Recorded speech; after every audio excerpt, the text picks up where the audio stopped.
All personnel, clear the launch platform. All personnel, clear launch platform. Disneyland is your land.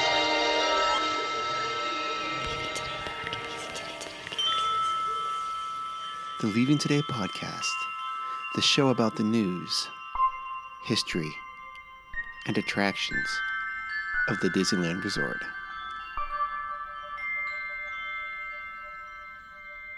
Disneyland is your land.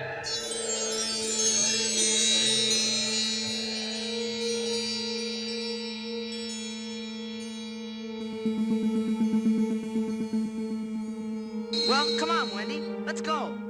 But where are we going? To Neverland. Neverland. Hello, and hello. Welcome to Leaving Today podcast, episode number 220. Thank you so much for joining us this evening, this afternoon, this morning, whenever it is, and however it is you're doing it. We very much appreciate it. My name is Mark, one of the co-hosts here of the LTP. Sitting to the right of me tonight is the Trauma Chef of Puppets himself, Udi. Good evening. Good evening, sir. And it actually is the evening. Mm-hmm. Very rare evening LTP recording. Mm-hmm. Yes. I blame me. That's okay. It's all good. There's no wrong time to do the LTP. Correct. No, and it just gave more time to look forward to it all day. Yes, but who is that voice coming in from the left? Well, that is our friend Becky. What's up, Becky? Hello. Hello. Good evening. Good evening. How are we doing on this fine evening? I'm doing good. All right. I really have been excited all day. I've looked forward to it. Oh, well, good. Good. I mean, I've had a really good day too. All right. Well, Udi's been just having a spectacular day. Yeah. Yeah. I'm been recording all day. Okay. Well. So you're tired of talking? No. No. Okay. So. Bite your tongue. No. All right. So, anyways, welcome to the show. We are a very honest and open Disneyland podcast. If this is your first time joining us, we think you'll find the water to be very, very warm. If this is not your first time, you are a repeat offender, hey, well, welcome home. Hey, and today's show is sponsored by you, the listeners. If you'd like to get involved with that, just go to our Instagram, Leaving Today Podcast, or our website at leavingtodaypodcast.com. Click on support. We make it super simple for you. We have a Patreon link there, and we've got different options for you, and that goes towards hosting fees. It goes towards gear, and it goes towards software subscriptions that we use for during our LTP lounge. So if this is something that you like, then do please consider helping us out that way. All right. If you're listening to my voice, I want to say thank you first and foremost for supporting podcasts, because when you do that, you're supporting independent thought, creative arts, independent ideas, organic stuff that we just keep going, and it means a lot to me and every other podcaster out there. Mm-hmm. We want to encourage everybody to continue doing this. Expand your bubble, get more information, talk to more people, learn from other people. We're better when we talk and we converse and we strive to understand each other. And the podcast space is a bunch of independent people out there speaking their mind. We've been doing it now for 9 years, which is shocking to me. But we continue to do that because of this, because we continue to reach out and find great people, and we expand the community. And the more we do this, we find the things that connect us, the better we all are. So, absolutely. And I'm going to throw this in here real quick. I want to encourage everybody in that support vein to go over to Edge of Grey. Oh, edgeofgrey.com? Edgeofgrey.com. What is that? Edgeofgrey.com would be the website for my friend here, Mark, and it's his band, and it is his album that released on the 15th. And please go support them. They are you get digital downloads right now, and you can also buy hard copies as well. So the CDs are available now for those who still have players. So please, and this is part of it. So when you find somebody you like and somebody who is that you vibe with, support them. Like for us, we appreciate your time, effort, and energy into listening to us talk about this stuff, and the interactions, we thrive those, and we covet them. We want them. Yes. Well, thank you so much for the plug. Yeah, 100%. Yeah, the album is out now. It's everywhere. And anywhere you can think of that you can download it, it's available. So, and Udi's given it a massive approval. Well, not massive, but an approval. Anything that's positive from Udi's, you got to take it. Well, I will tell you, I was Yeah. driving over. I was thumping it. I was rocking it out. Oh, well, all right. It was made for that sort of thing. Yeah, it was fun. Oh, And I do it every day at work. okay. Well, thank you for your support. The check's in the mail for you. Cool. Yeah. All right. Hey, tonight you are in for a treat because episode 220, we have a very special guest, Jerome from a Mental Mouse. He's going to come on and we're going to, hopefully have a good conversation about stuff. I think you will enjoy him. So we got that. Maybe the randomizer shows up. I don't know. Who knows? Hate that thing. I know. It's kept me up before at night. And I'm like, dude, you need to stop.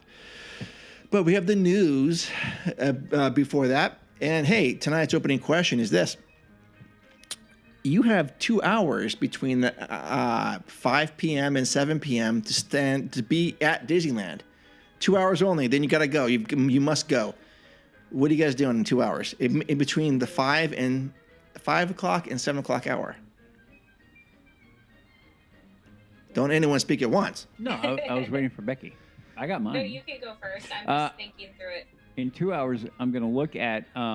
Remember, during dinner time, perhaps, are you going to grab a meal? No. Yeah. No. Okay. If I only have 2 hours, the only thing that I'm going to want to try to see if I can squeeze in is going to be Indy, Haunted, and Rise. That's it. Ooh. That's it. If I can Oh, squeeze great. those in, then great. Now, if I have to pick, it'll go Haunted, Rise, Indy.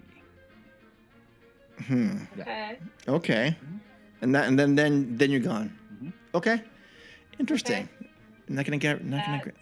That's Yeah. I can't I mean, argue with. that's a solid choice. Solid choice, Becky. But how about you? So I think actually for me, I would head to Adventureland. I am doing Jungle Cruise, Oh, you stole it. and I'm getting a Dole Whip. And I'm probably going to enjoy it in the Tiki Room. And that's what I'm doing. Okay, you've got about at least 50 minutes left. Yeah, longer. Yes. I think I'm staying kind of right in that area, Mhm. and I'm gonna people watch on Main Street too. Okay. I'm gonna come out like right outside of Adventureland Okay. and kind of people watch. Awesome. I know that's not the most No. exciting. I didn't fit a lot in, but No, that's okay. that's what I'm doing.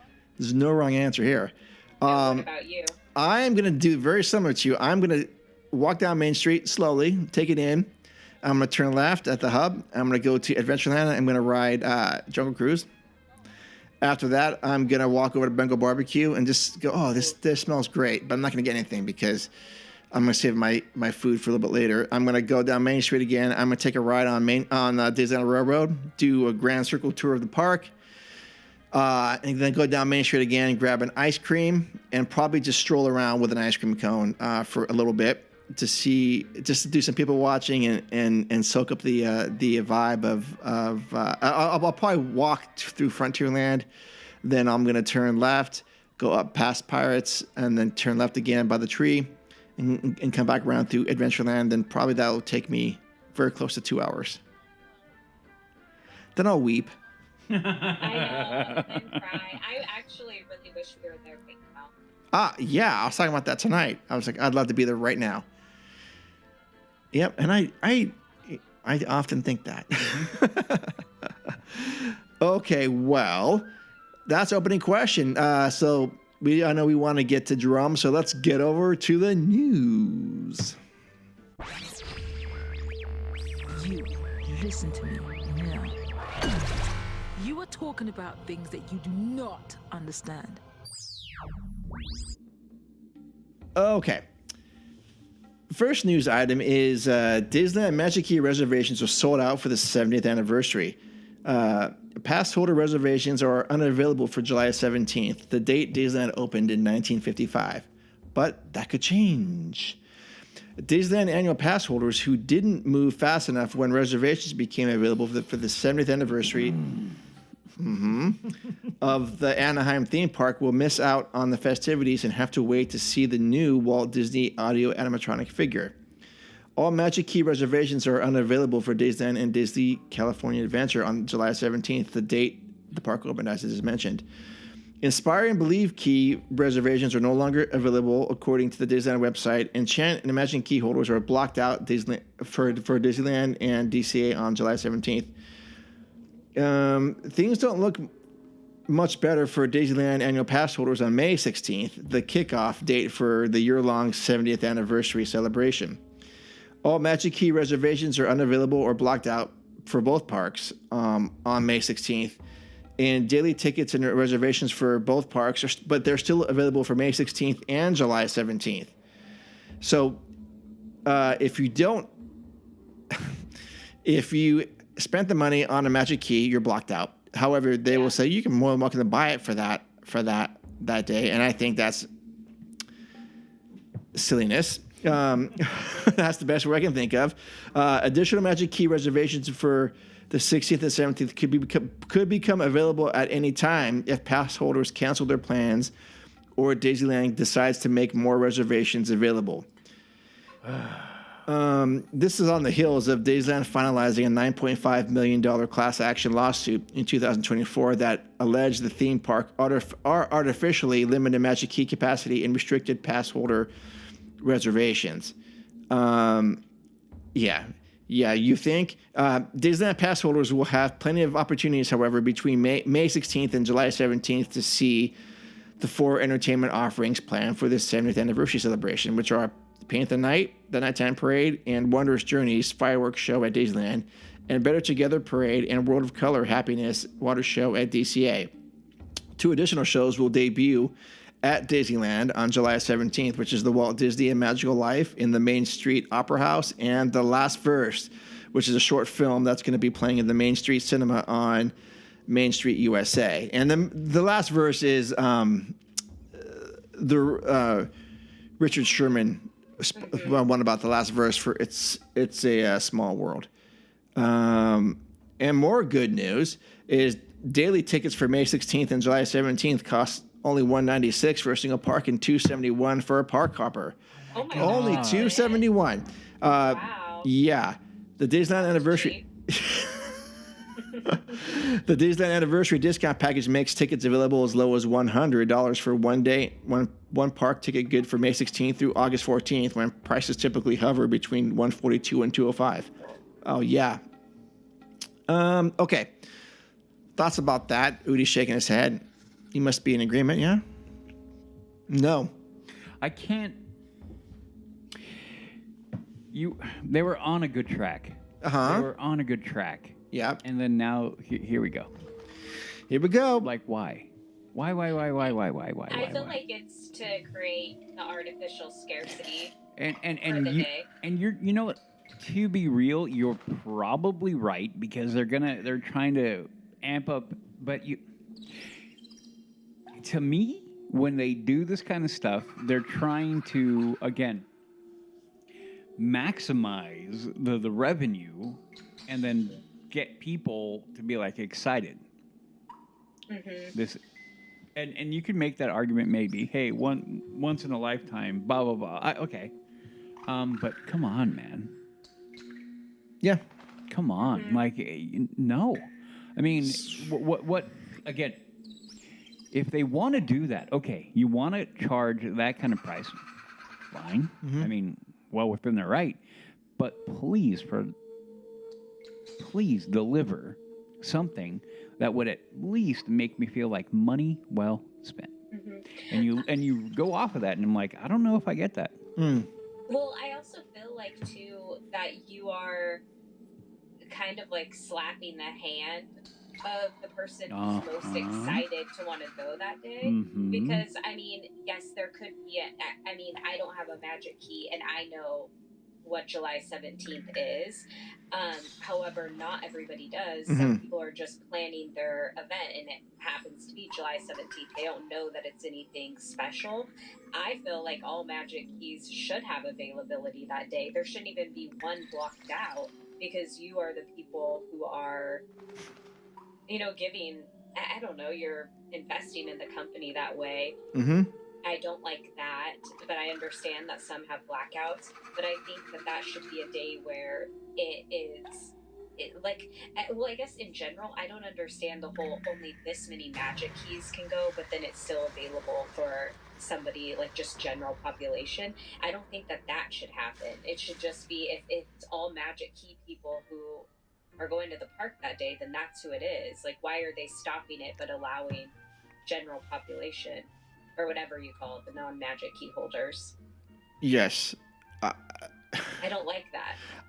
You 100% correct. I don't like it either. But that's what we have. It feels like you said, they're a slap in the hand of these guests that are really the backbone of this park. Yes. And you're not treating them with respect. I would rather if this day should be for Magic key holders only. If you want to go there, go there. Yeah. Yeah, that's how I feel too. And I also think that it's not even like Magic key holders are saying like, oh, we're owed this. No. It's more like they're so excited to celebrate it. They see the importance of it. So why would you not want them to be there? Right. Yeah. Other than you want to make money. Sure. And there we go. There we go. Well, on the other hand, I would imagine they're expecting large crowds, and maybe one way to circumvent that is to make the price so ridiculous that $271. I would never. I mean, as much as I love the park, I would say to anyone, don't pay that. Do not pay that price. No. No. I mean, that's the park That's cost. crazy. Yeah. I mean, again, if you're gonna do that, fine, but offer something up. Like that makes me go, okay, I'm glad I spent that money. Like, oh, I cannot miss that. I mean, there is a level of that already but it is not that. I also think too that that day a Magic key holder would go in and it'd kind of be like going to a special baseball game where you're getting a bobblehead or you're getting something as a thank you. I mean, we made it 70 years. We wouldn't be here without the support. Totally. Becky, you're 100% right. So that it kind of disappoints me, to be honest. Do better, Daisyland. Just do better with this. Like I said, they were trending in the right direction. Yeah. And I was happy. Do more. And I said, but please don't turn around. And then, because then it'll be all bad. And then they turned around, I feel like, and then hit the accelerator. I'm like, no. Yeah. And maybe they will. Maybe days are going to open, and that's kind of part of their plan is to make it seem more exciting, so people are checking every day. Yeah. And now more days open. But again, if you're going to create hype and you create more of that, you don't do it this way with a monetary gain behind it, because then you have people like us that we all turn around and we go like, really? Come on, man. You know, it doesn't sit well with a lot of people. Something too that the end of this does talk about is that there is a summer deal on tickets going on right now. Oh yeah, what? Yeah. Yeah, so $400 for a 4-day ticket and $360 for a 3-day ticket, each good for one park per day. Park hopper upgrades and lightning lane add-ons are available, but that is a good rate right now. I actually did just purchase our tickets last week, and I got a little bit better deal. It was $95 a day is what it came out to. Okay. And so I do just want to say to the listeners, if I come across any good deals, I'll make sure that we put it on the show, just because it is so expensive, and I think it's something worth sharing. For sure. Yep. For sure. Okay. We shall see how that goes. But wait a minute. If I'm doing the math here, if I were to buy that right now, $400, I could actually go on July 17th. Yes. That would be. So you could buy this ticket, and you can, because actually that was one of the days we had originally planned on going. Mm-hmm. But we did push it back a week Because it's your birthday. Because it's my birthday. And also I did kind of think it's going to be pretty busy, but so it just worked out better. However, it's fully available to book. Because I actually booked my reservations, or our family's reservations, and it's fully available on the 17th. Just not for the. Not for the elite. Not for the elite. Normies. Yeah. Jeez Louise. All right. Well, hey, let's move on to some other actually good stuff. Porto's Bakery to begin construction in downtown Disney. Disneyland files demolition permits for the former La Brea Bakery, meaning Earl of Sandwich is on the move again. The oft-delayed Porto's Bakery in downtown Disney that was first announced 3 years ago will finally begin construction, a move that will have a ripple effect on the nomadic Earl of Sandwich restaurant. Disneyland has filed demolition permits for the former bakery that will soon become the future location of Porto's Bakery and at the outdoor shopping mall next to Disneyland and Disneyland California Adventure, which is, I guess, downtown Disney. I'm not sure what the article said that.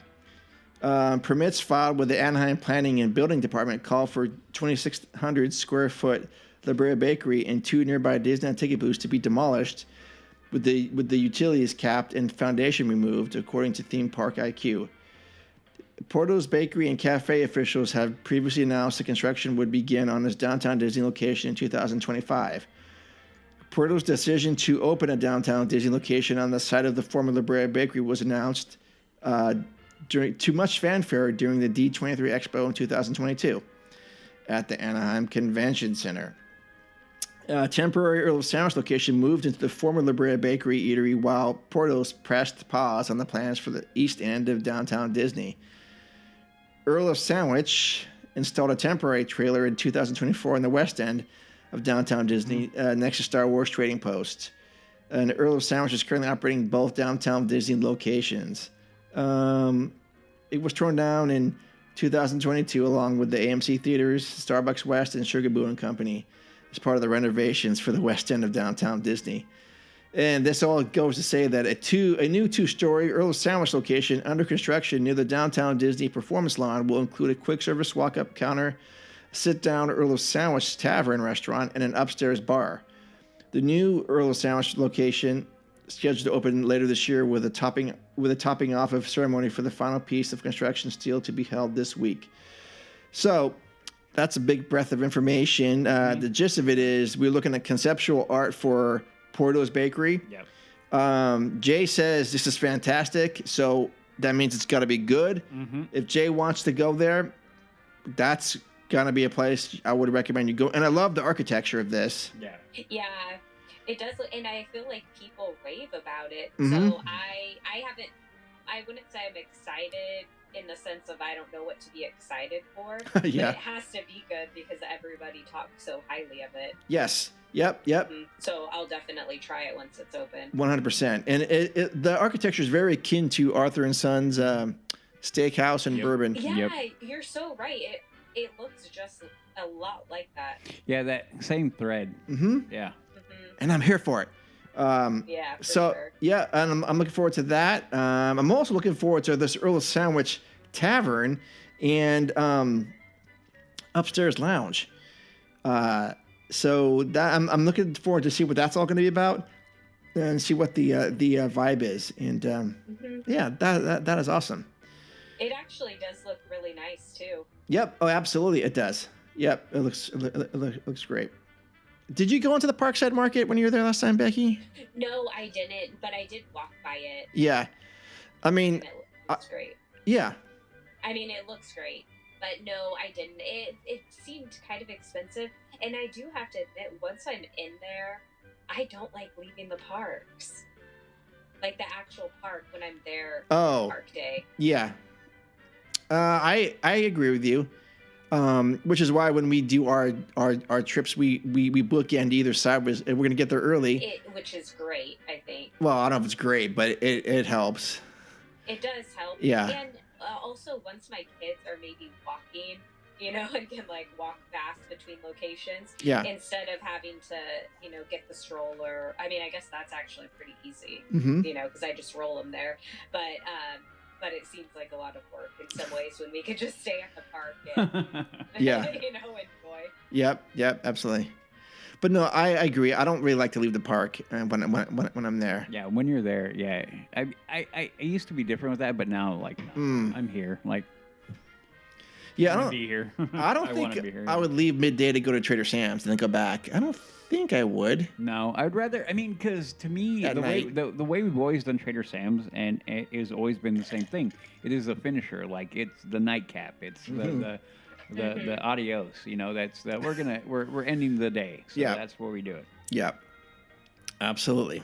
Okay, now the last, well, actually not last, but next to last, I think, is we talked about this previously about a story of celebration is the 70th anniversary guided tour at Disneyland Resort. Well, new details have emerged from that. And first and foremost, I love the artwork that they're presenting for this. It's got the great font. It has clip art of 6 attractions, which make me smile for some reason. Even though Matterhorn and Jungle Cruise do not appear They do not. amongst the 6, but it just reminds me of a happier time in life. I love it.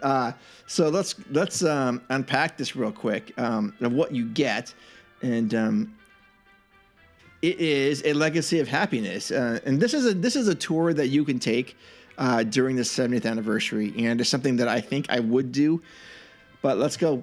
For 7 decades, Disneyland Park has been a beacon of celebration. From the Tencennial celebration in 1965 through the 50th anniversary's happiest homecoming on Earth, Disneyland has invited guests to celebrate milestones, imagine endless possibilities, and embrace new stories. And that tradition continues today with the Disneyland Resort's 70th celebration. Join us for a captivating tour through this history. This is going to be $120 before tax. And during this tour, what do you get for that? Well, you get this. It's a 2-hour guided tour, and you will get a journey through the festive past, which you can learn about significant Disneyland moments and uncover some rarely shared stories. I wonder if Jerome's going to be running that. He may. He might. Okay. Experience some original attractions. Take a scenic ride aboard the Mark Twain Riverboat and the Disneyland Railroad. Enjoy a Lightning Lane entry for a select attraction, which you can save time and skip the standby line for an attraction that's fun for all ages. Get access to a reserved viewing area for Paint the Night. Witness this electrifying enchantment of the Paint the Night parade from a reserved viewing area.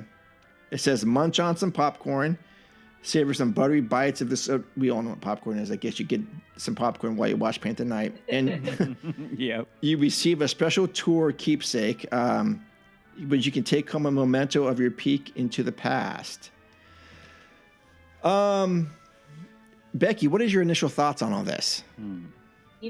I think that it sounds like something I would want to do. Yes. I don't know if I would necessarily get the opportunity to do it at this next time, just because of, what the dynamics are as far as, my kids being young and that sort of thing. But I feel like 2 hours is a lot of value. I actually thought that it would be more per person, even though 120 is not cheap by any means. No. But I did think that it could be a little bit more. I think that it would be a kind of like a once in a lifetime experience. Yep.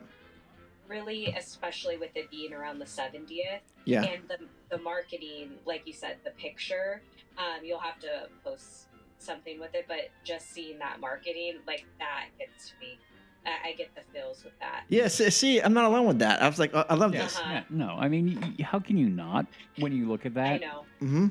Yeah. It makes me smile. Yeah, so I would 100% be down with this. But again, I would add this on my last day. Something I was thinking about is if I went off and did this on my own, and then I get access to a nice reserved place for paint the night, and then I just like let my family go fend for themselves to Yep. find a spot on their Yeah. own. Hey, Like, all right, it's cool, your- I'm in reserve. Becky, you know what? It's your birthday. So you have every right to That's true. indulge. Yeah. Yeah, that's a good point. Yeah. Udi, would you something you would consider? You know, I'm kind of. I mean, 'Cause yeah. you don't spend no. money on stuff like this. No, not Well, typically. Neither do I. But anyways. I mean, but I mean, going back to it, I mean, I guess it becomes that thing of like, how much am I gonna know? How much am I gonna like? The experience is unique, right? Yep. But then part of that is going to be like, well, how much do I know already? And how much am I going to be like, oh, okay. You know what I mean? Right. I know exactly what you mean. So, Like, how deep are they? gonna right, go with it? right. Because, I mean, part of me feels like this is geared for the people like us, but then I'm also like, but there has to be a touch of it. They're going to go like, well, we can't go too far. Sure. Like we can't go into the weeds, even though we're like, yeah, like go. Yeah. How many people are going to be like, what? You know, they're not going to be. So I don't know. I guess it's a delicate balance. To me, I guess I want to know more. Like, okay, what are we really going to be talking about? Like, I mean, they're always going to give the general overview, like blah blah blah blah blah. You know, but I'm like, no. Like, where's the script? Like, what are you going to talk about? Like, let me hear that. Yeah. That might pull me in. Okay. So I'm very on the fence with this one. Yeah, the other thing, that was a very, very good points. And I wonder what is the limit for the groups? If this is like a small group. Then, yeah, see, then that leans that way because then the interactivity with the people, and then high chance that's going to be our kind of people. Yeah. So we're all going to be there, and then, you know, who's going to be giving, I'm assuming it's going to be a plaid. Probably giving the tour. Yeah, sure. Why not? And then you know that automatically they're going to have a breadth of knowledge, and they're also going to have that ability to converse and talk and bring it up in a way that is going to be super, I guess, malleable, and you can just take it in. And so that's why, you know, because part of me would want to, at some level, dig deeper, depending on how they're going. Because, I mean, they could easily do the whole thing. I'd be like, oh, cool, this was amazing. I knew none of it. Yeah. There is that possibility. I'm not above that. But I don't know. I'm really on the fence. Yeah. Like, it sounds cool. It does sound cool. Yeah, it sounds cool. Yeah. All right. So one last news item for me, then Becky's going to talk about some more stuff. But and this got announced last week on the heels of Star Wars Celebration. And I don't want to go too deep into Star Wars Celebration because I think that's going to be an LTP Lounge topic for this upcoming week. Okay. But overall, I'm happy with what I saw. If they can deliver what is promised, because we've done this song and dance with Lucasfilm before. Yeah. But I felt pretty energized, and I kind of want to go to the one in Los Angeles in 2 years. I would be interested in that. We'll see. No, Udi? It depends. On what? On how they deliver. Okay. Yeah. Okay. But anyways, How much is it to go to something like that? I don't know. I don't know either. Probably very similar to D23. It will be. Oh wait, hold on. Hold on. Well, it's a 3-day event. I imagine. No, okay. Oh. So I got my tickets for the one in Anaheim, but it was right at the end of COVID. Mm-hmm. And they were doing the insane, you know, they were still very, very, very much on the COVID mandate kick. And we were already at a point, I feel like we were pretty much past it. Yeah. And I'm like, okay. So now, and I'm trying to remember how, it was like $180 for 3 days. Okay. It was in that For ballpark. all 3 days? Yeah, it was like $180, $200. Yeah, like that sounds about right. And so it was very annoying because I'm like, I can't do this. I've already been through all of this. Like, we're beyond this. Like, if people want to wear the mask, then like, for me, it's always like, whatever.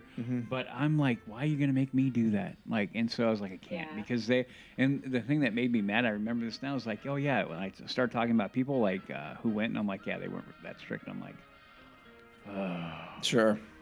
So, but yeah, I want to go.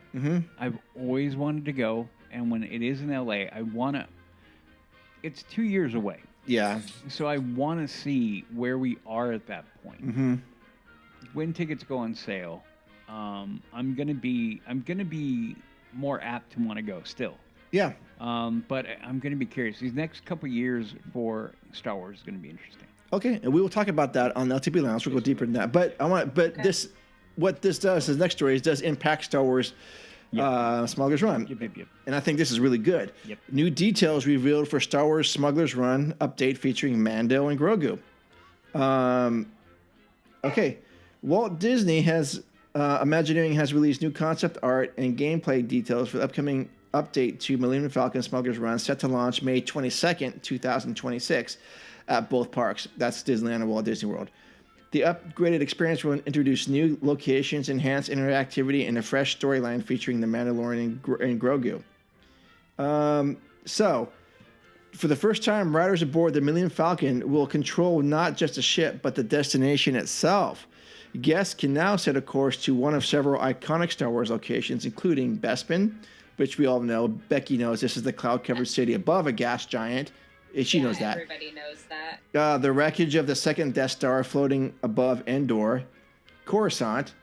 This is Coruscant. And the selectable destinations are first for the attraction, giving each mission a new level of replayability and unpredictability. Mm-hmm. Is that all there was? Yeah, I think so. Yeah, I think that's all I wanted to say. But you're basically you've got 3 new missions that you can go on. And this is going to be up to the guest to determine where they're going to go. Mm-hmm. And it doesn't say how they necessarily determine it. I know No. it does not say that. I'm curious how that plays out. Me too. Yeah. But there's other information here where it says, and I was lost. Another major change impacts the engineer role, because if you've been on have you been on B before, Becky? Yeah, I have. And if you get the engineer key or whatever card, it's kind of she sucks. You just gotta sit there and press the button. Kind of boring. Another major change impacts the engineer role. Engineers will now be able to communicate with Grogu during the mission, triggering reactions and interactions as the story unfolds.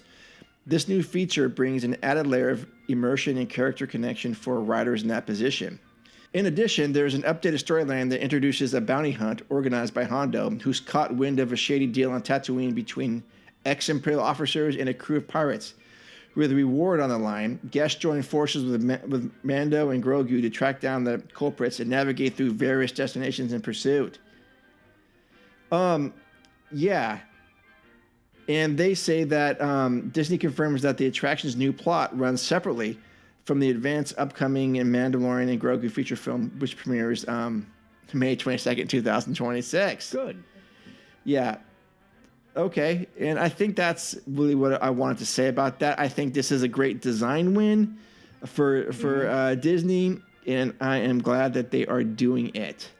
Yeah. I think. Yeah. Go ahead. I just think it's a positive direction.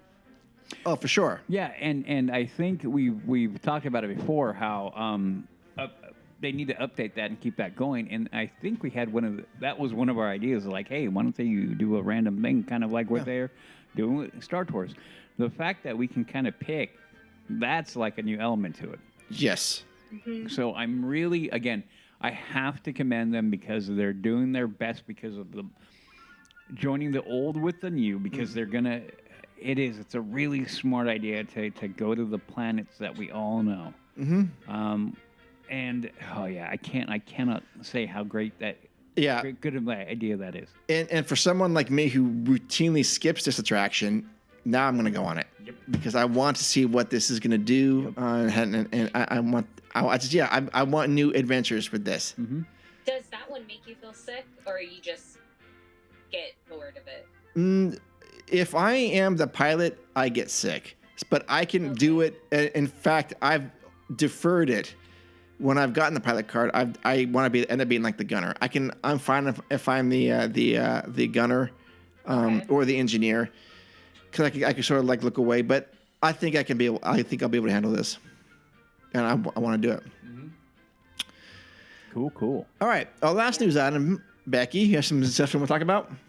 Yeah. So I do want to briefly say I have two things. Oh, One is a lot of new merchandise is coming out for the 70th anniversary, and okay.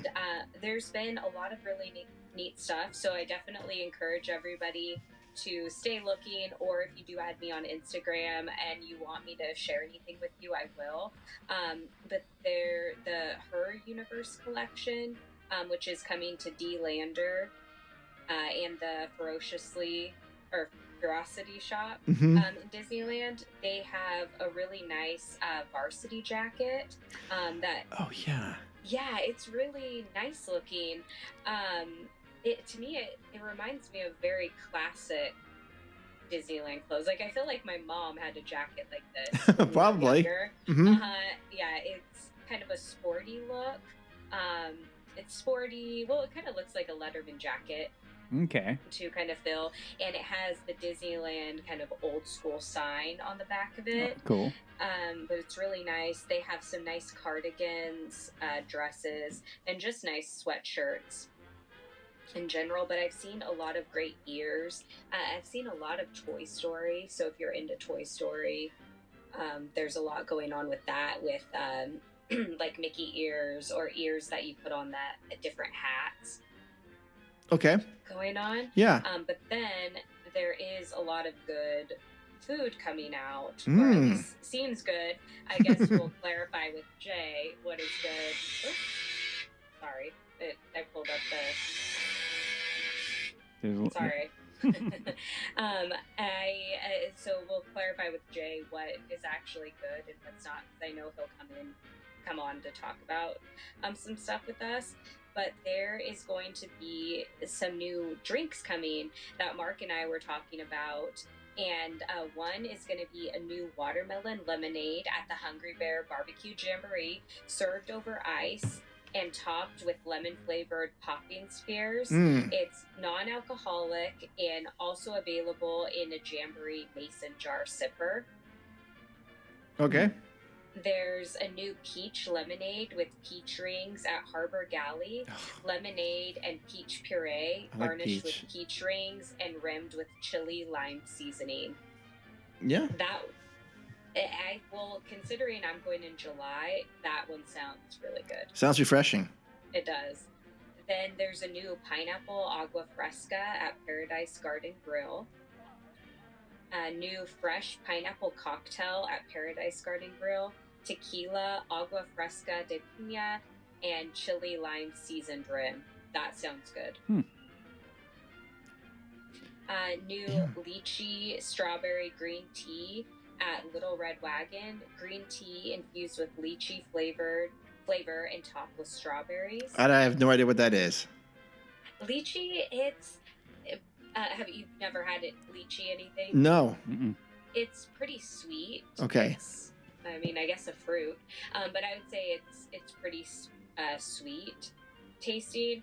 Like for a green tea, I think it would actually complement it really well, since the green tea wouldn't be sweet. It would be kind of like, I guess, adding the sugar into your tea. Yeah. A mango guava iced tea at Cappuccino Cart. And then a passion fruit mint julep at the Mint Julep Bar. It's passion fruit. Oh, yeah. Yeah, passion fruit, mint, and a hint of lime. Oh, I'm down for that. Mm-hmm. And then a tiki margarita at the Hollywood Lounge, which is tequila with pineapple margarita. Interesting. Okay. Mm-hmm. I've never had a drink over there. Nope. I know, me either. But that sounds refreshing. Yeah. Yep. Yeah, I've been really excited to see the new stuff coming out and kind of what they're even like putting in for the 70th, and just, I don't know, keeping things fresh. I think they've been doing a really good job. Yeah, I do not disagree with you with that, and they have been bringing it, and I definitely like it. And this is one of those things that when we plan our trip, like the girls and I will just look ahead and map out. Okay, we have to go here, we have to go there, and we don't always pick winners. Like, but it's still fun to see what. Sometimes you just want to try something anyway, just to try it, or you can kind of share it. Sure. Yep. Absolutely. Well, awesome. Well, you'll be sure to let us know what you get when you go in July. Yeah, I will for sure. And I will be curious what Jay's recommendations are. Yeah. As he's going into this season, I Mhm. know we're going to be having him on soon. Yep. And I am really curious what he's going to recommend. And of course, I'll follow his suggestions. Yes, as everyone should. He's never led us down the wrong path. Nope. And he's going to be there May 16th to partake in all this shenanigans. So, So he got his reservation. well, I don't know if he needs one. He's Jay. He just tells them, I'm going to be. Just show up. One thing I do want to ask you guys, I know we kind of talked about this, but did you think it was weird, the stuff that's going to be down on May 16th, the start of the celebration? Well, Udi will say that's predictable. I mean, that's expected. Yeah. Okay. What were they again? Was it just like three of them, right? 3 or 4 things? Let me pull it up. Well, to me, it was weird what they were. I remember one is Tiki Room, and I want to say Matterhorn. Yeah, you're right. Matterhorn and Tiki Room are going to be closed on the 16th. Yeah, Matterhorn. Oh, yeah, the Disney Gallery, which Okay. that seemed weird to me. But maybe that's because they're getting ready. I guess maybe I could see that they're going to be adding stuff specific for the 70th. They And have then, it of ready course, for that day. Yeah. Yeah, the great moments with Mr. Lincoln, which we knew, and the Tiki Room. I felt like the Tiki Room, I don't know, I guess those just seemed like really odd ones Yeah. to be down Yeah. for the start of the celebration. But I guess if they're easing into it, Did they say how long they're going to be offline for? Or 101, I should say? no. Let's see, the furthest we can see out is June 8th. Matterhorn is still down, Gallery's still down, and Enchanted Tiki Room, plus Gadget's, Chippendale's Gadget Coaster. Oh. Very strange. Okay. Yeah, I think that's strange that Matterhorn's not been running on. Well, who knows? Maybe they would be going on the 17th, but up until then, maybe they will, or who knows? Yeah, I don't know. All right. Well, thank you for that, Becky. Yeah. Here at the LTP, we know that you're always looking to plan your next Disneyland getaway. That's why our good friends at the Eden Rock Hotel are now offering a discount code to our listeners to offer you 30% off your next stay. That's right, 30%. It's huge savings. Go on to their website at EdenRockAnaheim.com, enter the code EdenMagic, that's EdenMagic, for 30% off your next stay.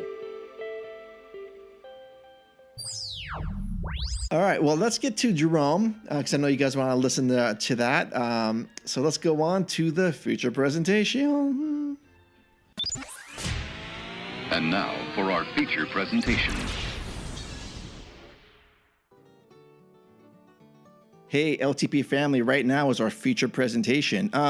So I want to bring this special guest on tonight. And, sometimes we find guests from all different kinds of places, but it's always Disney centric. And this particular person has a very interesting Instagram page called A Mental Mouse. And when I first saw it, I was like, okay, this guy's spitting out some pretty interesting facts that I didn't know. And I love to learn. And so I reached out to him, and he's so kind to join us this evening. His name is Jerome, and he is the creator of A Mental Mouse Instagram page. So, Jerome, welcome to the LTP. Thank you very much. I really appreciate you guys asking me to participate. I've never done a podcast before, but I was super excited. And back in my commuting days, I used to listen to a whole bunch of podcasts during my commute, and you guys were one of them. Oh. What? I can't believe that. I don't even listen to our show. So, so that means a lot, Jerome. Great. That's awesome. Thank you. Thank you for that. Yeah, thank you so much. Yeah, no problem. So I love to learn about stuff, and I've got pretty much every Disneyland history book that you can buy. Well, there's a couple that I don't have. I don't have the Nickel Tour. That's a book that, you can't get anymore for any it's hard to find. It's expensive, but a lot of them I have, and I love to read those. But this guy, Jerome, has quite a few facts. And I'd like to know a little bit about your background and how did you even get started in this crazy Disneyland relationship that we all find ourselves in. Sure. Yeah. Well, getting into Disney, which is also, like you guys, I share that same passion for Disneyland and really everything about Disney, especially the behind-the-scenes type of stuff. Obviously, that's where my content came from. I obviously had gone to Disneyland, when I was younger.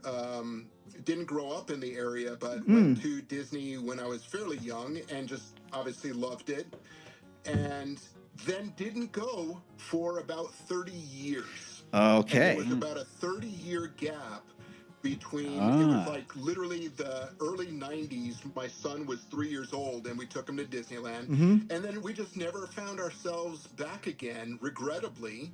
Then I got some free passes from my work, and me and my wife went, and at that point we were hooked. And that was only the first time we had been to DCA as well. We had never seen it before. And then, just kind of went from there. Just went, loved it. Fortunately, Magic Keys went on sale, and we were fortunate enough to get them, and just started going on a regular basis. So that's kind of where my passion for Disney came. It just kind of all exploded in the last 2 years, really. Okay. Oh, in the last 2 years. Okay. Yeah. Gotcha. So when you started going in the last 2 years, how much of a gap? It had been 30 years, you said? Yeah, 30 years that we had not gone, and then started going again 2 years ago. So fortunately, we missed the whole pandemic thing. Yeah. We never had to deal with that. We started going, well, it would have been 2023. Oh, geez. Wow. So what am I, 2003 to 2023? Okay. Yep. No, what am I? 1993. 1993. It was like 93 to 2020. Wow. Oh, so you're pre-DCA. Yeah. So that must have been quite a shock for you. Oh, Wait a it minute. was night and day different. Yes. It's so funny because though it was very, very different, it was also shocking how much stayed the same, The beauty of it, right? Yes. It's like this odd familiar. I mean, we talk about it all the time. One of the things that keeps us going to Disneyland is no matter how many. I mean, now I'm coming up almost a 2-year span since I've been. It doesn't matter how much it is. You walk in and all the memories come flooding back because I grew up in the area, and it was about a 15-year window before I went back because we moved up here to Northern California, and then it took forever. And then when I finally came back, I was like, holy crap. Like, no matter how much time had passed, it still felt like the last trip was the other day. And even with all the changes with it, so it still has a sense of familiarity. So I need to ask, like, walking into the Esplanade and seeing DCA and how is that for you walking into, again, like you said, completely different, but yet the same? Like, what... Was there anything that kind of stuck out right away, like walking in, like, wow, anything come to you right away?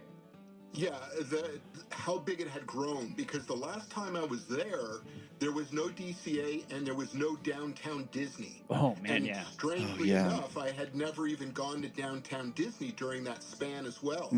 Oh. So just the sheer size of it, the last time I had been there, that was all a parking lot. Yep. Yep. That's crazy. Oh, man. Yeah. So honestly, that explains a lot because once you plug back into that, then you have so much brand new things to explore. I mean, no wonder. I mean, that explains so much because I think I would be in the same mental frame. Like, oh my gosh, like I haven't been here. I haven't tried this. I haven't done that. I haven't done. I mean, going on and on and on. The list must be miles long at that moment. Like the sense of discovery. And finding all new stuff. I mean, it makes sense now. It does, but I'm going to also maybe counterpoint you. And even when you and I go, we would go 3 or 4 days in a row, every day is different. Well, I mean, everything's different, and it's like, oh, I didn't spend time over there, or I didn't see that thing. But I 100% get your point.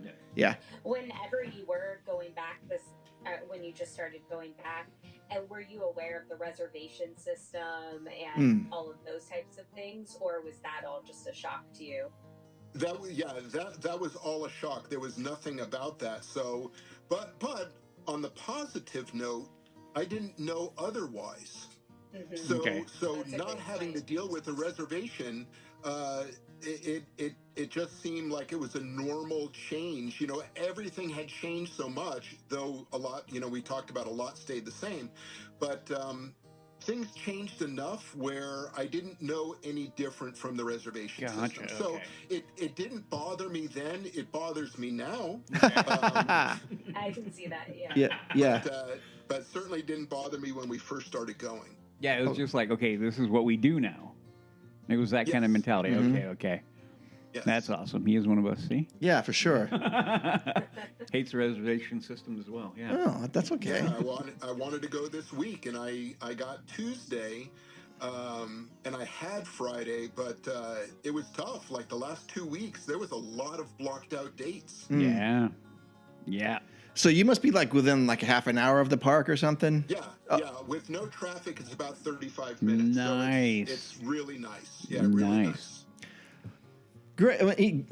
That's awesome. And that kind of brings up another question. 'Cause we've been talking about this in the last couple of episodes. It's about like how you want to use Disneyland. Like for me, just for like an example, I am a Magic Key holder, but I am far enough away that I can't go every week. And I'm not sure that I would want to go every week because it may taint the magic for me a little bit. So I like to go when I want to celebrate stuff or when other people won't want to go. But you seem to want to go a lot. Does it feel any less magical for you? And how do you want to use the park?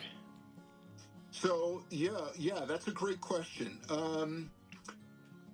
I would say the biggest difference would be that I don't go for a very long time.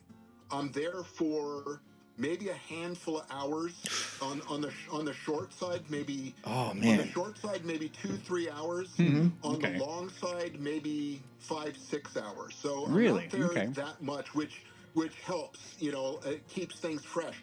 Plus, you know, it really helps that Disney keeps changing and keeps things fresh with the different seasons and the different, the different parties and Pixar Fest and, you know, all that kind of stuff. So there's always something to look forward to going. Plus, and, you know, I'm also shooting pictures and videos for my content and talking to people and things like that. One of the questions that I get asked a lot is where do I get my information, or not so much the information because that's easy. Where do I get the ideas from? And that's not always easy. It comes from a whole bunch of different places. So I find that going to the park helps me, stumble across new ideas. So you must like history a little bit, yeah? I do. Thank you very much. Yeah, I gathered that just by just the way your page is and stuff. And Disneyland history is pretty interesting. But you present a different aspect to it where you're actually showing us things in real time, and I love that. Yeah. Thank you very much. Yeah, of course. So do you find it like de-stressing to go to the park? Very much so. You know, one of the primary reasons. So to back up, when I first started this page, I started this page last June. So it's coming up on a year. And the reason that I started it, I kind of semi-retired from my position and was also dealing with like a whole bunch of like personal issues. So it was just a good combination that I was able to take some time off of my job. And when I did that, I wanted to keep some kind of structure. I didn't want to just sit around the house or something like that. I wanted to keep some type of structure. So I thought to myself, well, shoot, I go to Disneyland quite a bit. Maybe I can do, and you see on Instagram, they're holding up the food and they're, doing all that kind of stuff, which, believe me, I wish I could do that as well. I'm not nearly as talented as some of those people that do that. But I, just kind of stumbled across, hey, maybe I can do some of this Instagram stuff. So I created the page and then used, to answer your question, used that time as kind of a little escape. Got kind of a break from some of this personal stuff going on in my life. 100%. From work. And so it was very relieving. And that really also contributed to the type of content that I decided to do. It, if nothing else, I found it to be very distracting from real life. Yeah. Well, I get that. I think that's one of the main reasons why we go to the park in general, right? When we have everything going on in the world, when we can go into the park, it completely detaches the entirety of reality, really. Yes. And I get that. That's why I get frustrated when I feel the real world encroaches into the park. I get mad because it's like, no, this isn't what we're here for. We're here for a break. We're here to commune with people that... Yeah, escape a little bit. Escape, commune with the people that have the same vibe, the same feelings, and just, kind of just be happy. Yeah. And be completely relaxed. We talk a lot about different things you can do in the park, and we try to give, maybe this will help you enjoy your day in the park. But I think the one thing that we always try to stress is, just enjoy your time as much as you can. We'll give you a little hey, if you want to ride a lot of attractions, here's what you can do. If you want to get the most out of your food or whatever, here's what you can do.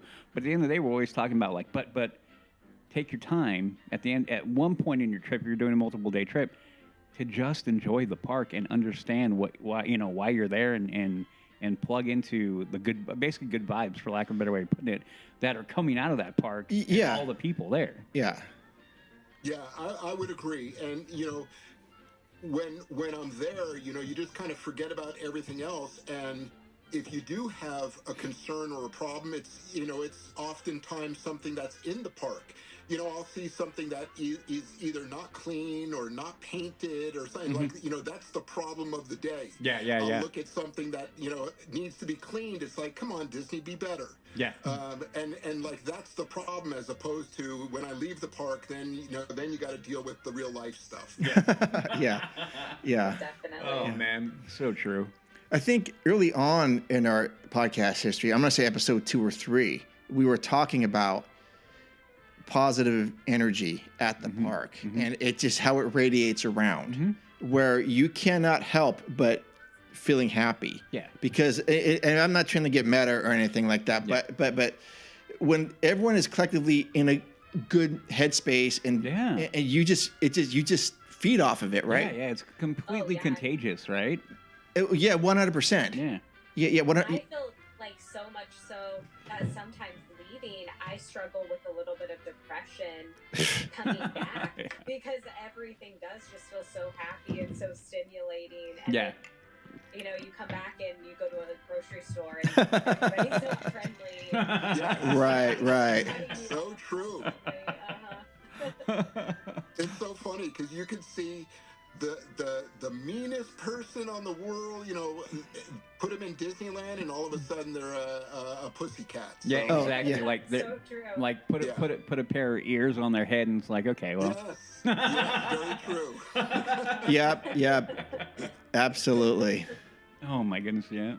This is great stuff. Now I'm picturing all these people in the world that are always angry. I'm like, just go to Disneyland. Mickey ears for you. Mickey ears for you. Mickey ears for you. Yeah.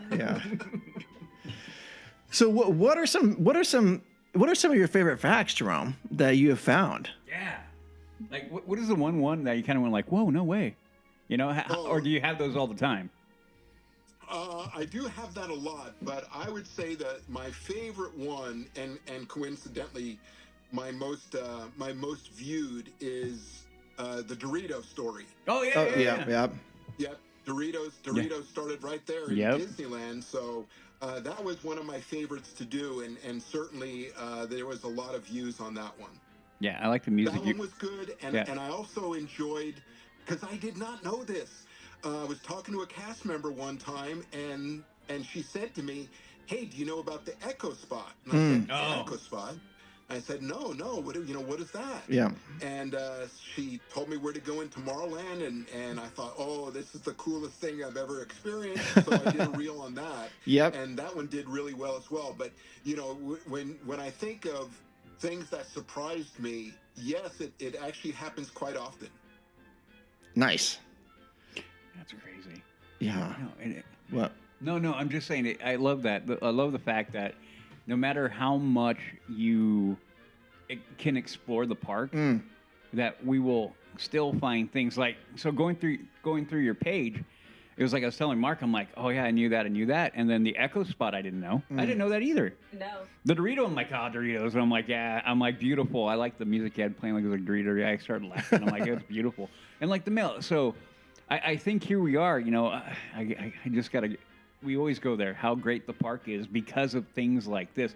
We talk about like all the hidden Mickey ears and things of that nature. So much in there. But what I like what you're doing though is the history part of it, right? Like pointing out these things like in the historical vein that a bunch of people like. That's one of the things with a lot of the average person that goes to the park, they miss. Like that's like either it's glossed over. You know what I mean? They don't plug into that. And I like the fact that people like us and like you, we like, hey, Disneyland's really cool, but here, let me show you the next layer down. Let me show you the other layer, even the layer beyond that. Like this is why, Disneyland is cool, but super really, really cool. Yeah. Yeah, and to your point, Disneyland is really the only park that has that depth of history. Yes. Thanks to Walt, because Walt did that park. So that's where, not, I shouldn't say all the history, but certainly that park is unique in that, there's so much depth that, and it's Walt, that was Walt's park. Yeah, for sure. No, I mean we always. That's why I've gone on many a tirade on the show about. No way. Yeah, I know, right? About how this is the heart of the company. You can say what you want to say about anything and where we are and where Disney Corp is and all the different, parks and everything. Everything whittles down to this park. And without Disneyland, we don't have any of the other things. We really don't. So and that's what makes it unique. I mean, we often talk about and we think about when we're in the park, like we're walking down Main Street, we're going up to the railroad station, the steps, so many things that we walk on, we stopped and paused and like, Walt stood here. He literally stood here. He oversaw that being built and this being built, and you can connect with that in such a way that you cannot in any other Disneyland property, not a single one. So this is why we hold and I hold Disneyland in such a high reverence because of that alone. Because we don't have any of this without that heartbeat going. Yeah. Right. It was Walt's park, and not only Walt, but that's where all of the Imagineer legends. Yep. When you think of Imagineering and all of those old school names, I mean, that was the park that they all built was Disneyland. Yes. Yeah. You cannot understate how important all of that is. No, you can't. And I had a thought between last episode and today. Many thoughts, but regarding Epic Universe, and this comes online at the end of this month, end of May 22nd, I think. And yes, it's wonderful, and yes, it's 21st century, but there is a world where Epic Universe can excel and Disneyland can still thrive and be wonderful. Yeah, but different people will go to these parks. 100%. But I will go back to my main thought. Without Disneyland, Epic does none of that exists. None of it.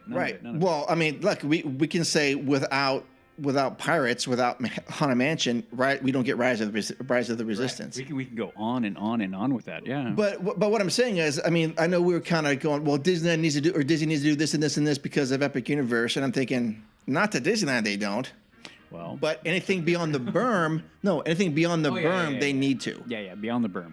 Like the berm, yeah. To me, it's like anytime you cannot mess or go too crazy within the berm. Right. No, you can. No, you cannot. You cannot. Yeah. And otherwise, Jerome's going to get mad. Yeah, he's going to Right. get. Right. We do not the berm. Yeah. Yeah, beyond the berm. You know, it's crazy because you go beyond the berm, and how many people don't know about the berm? You know, Well, Jerome knows about the berm. I know he knows about the berm. Okay. I know he knows about the berm, but you think about it. I bet you, there you go. Next time you're walking around, and here's another one's like, do you know about the berm? And how many people are going to be like, what? What are you talking about? Again, these are the things that make it so cool when we begin to address the history. Well, the berm for sight lines, and you got to understand, like, you realize, like, when you're coming, we had a whole episode where we talked about what transitions and how they're so smooth and seamless. And we could do more of those. I love that of conversation. But that's the beauty of that park, and none of that, again, speaks back to Walt and the sheer thought of this is important. And a lot of people are like, what are you talking about? Yeah. And he's like, no. Trust me. You do this you get this feeling, and it will invoke that feeling, this emotion, and how that all ties into the entirety of that. Yeah. And the brilliance behind it. And again, you cannot understate how important all of that is. Right. I think that Epic Universe Mm-hmm. is ultimately going to be a really, really good thing for Disney. Because, I mean, just, coming from the corporate world, competition is a great driver, a great initiative. And I think that not only will Disney be fine with, sharing Epic with that space, but it will make them stronger, I believe. I agree with you. I think what was the last episode, the episode before? Sure. We talked about that, and ultimately, yes.